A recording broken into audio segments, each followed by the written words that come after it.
हमने 50 आदमियों को इत्तला कराई और आज 20 का आपने से समय मांगा, 20 आदमियों डेलीगेशन का, मगर ये मांग झज्जर के जिले के लाखों एक एक झज्जरवासी की तरफ से है। आज ये जो है सब तरफ से मांग मानी जाए।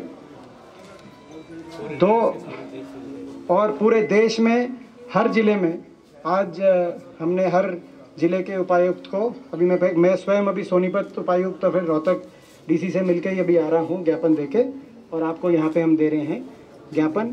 मुख्य जो आज हमारा विषय है, 2 ज्ञापन दे रहे हैं हम आज आपको।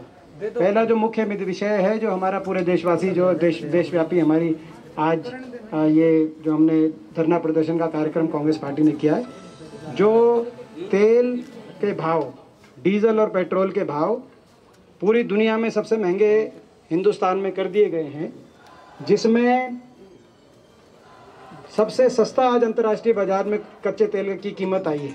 उस समय देश में सबसे ज़्यादा आज कोरोना काल में ज़रूरत थी कि भाई कुछ राहत दी जाए सबको। पूरी दुनिया के एक एक मुल्क ने अपने अवाम को राहत देने का काम किया, मगर हमारे यहाँ घोषणा हुई थी 20 लाख करोड़ की। हमें नहीं पता था कि वो 20 लाख करोड़ की राहत किसको दी जाएगी, आज तक नहीं समझ में आया। क्योंकि किसी के पास, आप पूछ सकते हैं, किसी के पास 1 पैसे की राहत आई नहीं। अब मगर ये समझ में आ रहा है कि उसको इकट्ठा करने के लिए 20 लाख करोड़ इकट्ठे करने के लिए ये तेल की कीमत इस तरीके से, जिसका बोझ गरीब आदमी, मध्यम वर्ग और ख़ास तौर पे किसान, क्योंकि बुआई का सीज़न है, किसान को इसकी सबसे ज़्यादा चोट। 50 रुपये पे डीजल था 2014 में देश में। उस समय मांग थी कि भाई स्वामीनाथन लागू करके, अब 80 रुपये पे डीजल पहुंच गया। उसके अनुपात में भाव मिला नहीं, और डीजल के रेट बढ़ने से पहले अभी 15 रुपये का तो डीजल का केवल कोरोना में 15 रुपये बढ़ गया डीजल। इसमें डीजल में जो अपना डीजल इंजन है, इंजन सेट पे 1 घंटे की जो है लागत आती थी 150, अब होगी वो 220। इसी प्रकार से लेवल करने के लिए जो रोटेटर है उसमें 700 के से जो है बढ़कर वो 1200 के लगभग उसकी प्रति एकड़ उसकी खर्चा बढ़ गया। तो ये एक बड़ी ज्वलंत समस्या है। इसकी तरफ आपका राष्ट्रपति महोदय के नाम आपको हम ये ज्ञापन देंगे। आपका धन्यवाद, आपने जो है प्रजातांत्रिक जो है मूल्यों को मानते हुए।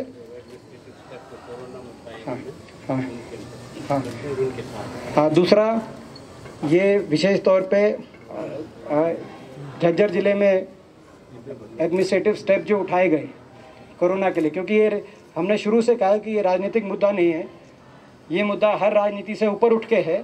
ख़ास तौर पे बहादुरगढ़ में एक बार दिक्कत आ गई थी काफ़ी, उस समय जो स्टेप्स उठाए गए उसकी प्रशंसा मैंने पहले भी सार्वजनिक तौर पे करी है, और आज भी हम सारे क्षेत्र के चारों विधायक हैं और नगर पालिका बहादुरगढ़ के चेयरमैन भी हैं अभी सामने, हमने भी पूरा कोऑपरेट किया। हाँ, और साथ के साथ हम भी पूरा सहयोग आज भी कर रहे हैं। मगर साथ के साथ एक और हम चेतावनी देना चाहते हैं गंभीर कोरोना के विषय को लेके, कि पिछले 1 हफ्ते में 10 दिन में जिस तरीके से कोरोना बढ़ा है दिल्ली के अंदर और साथ के एनसीआर के ज़िलों के अंदर, आज हरियाणा की डबलिंग रेट देश में सबसे ज़्यादा होगी है, और हिंदुस्तान की कोरोना की वृद्धि रेट 4% केसेस हर रोज़ बढ़ रहे हैं कोरोना में, वो दुनिया में सबसे ऊपर पहुंच गई है। 3 दिन के बाद हिंदुस्तान तीसरे नंबर पे पहुंच जाएगा, रूस से आगे केवल अमेरिका और ब्राज़ील ऊपर रह जाएंगे।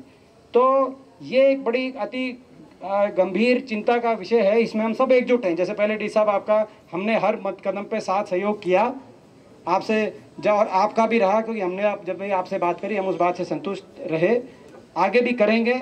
मगर ये भी हम आपके माध्यम से पहुंचाना चाहते हैं सरकार को कि अभी ऐसा लग रहा है कि सरकार ने लोगों को राम भरोसे छोड़ दिया, भाई हाथ खड़े कर दिए। कोई नहीं जो है जिस तरीके से तेज़ी से बढ़ रहा है, दोबारा से इसकी जागृति लाई जाए, नियंत्रण किया जाए। बॉर्डर से दिल्ली से जो केसेस आ रहे हैं, क्या किस प्रकार से बॉर्डर को सील नहीं किया जाता, तो नियंत्रण किया जाए। आपने देखा नोएडा बॉर्डर किस तरह से उन्होंने मैनेज कर रखा है, मगर हमारे हरियाणा बॉर्डर पे कोई इस प्रकार का प्रावधान नहीं है। तो ये सारी बातें कोरोना की हैं। तीसरा विषय हम एक आपको और ज्ञापन देंगे, पीटीआई का है। पीटीआई के हमारे अभी हम जाएंगे भी, धरना आपके सामने लगा हुआ है। ये राज्यपाल के नाम ये ज्ञापन है पीटीआई का। सरकार से हम मांग रखते हैं आपके माध्यम से कि पीटीआई के लिए विधेयिका शक्ति का इस्तेमाल हो, बिल लेके आए। पीटीआई की जो एसीआर रही है इनकी अपने ACR के को माध्यम मान के, आधार मान के BTI को दोबारा से इनकी नौकरी बहाल का रास्ता निकले। ये हमारा आज तीसरा विषय है जो हम ज्ञापन दे रहे हैं। और जैसे मैंने कहा, सबसे महत्वपूर्ण है कि भाई राहत दी जाए। कोरोना काल में ग्रस्त, आर्थिक मंदी की चपेट में आए हुए किसान, मजदूर, छोटे व्यापारी को कुछ राहत दी जाए। और राहत देने की बजाय जो लूटने में लगी है सरकार, तेल के माध्यम से जेब पे जो है चोट पहुंचा रही है, ये हम कतई इसको बर्दाश्त नहीं करेंगे। और इसी बात को लेके ये जो ज्ञापन है राष्ट्रपति महोदय के नाम।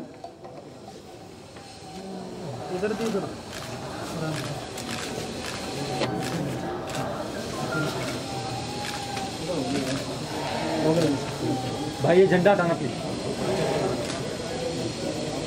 हो गया जी, हो गया बेटा।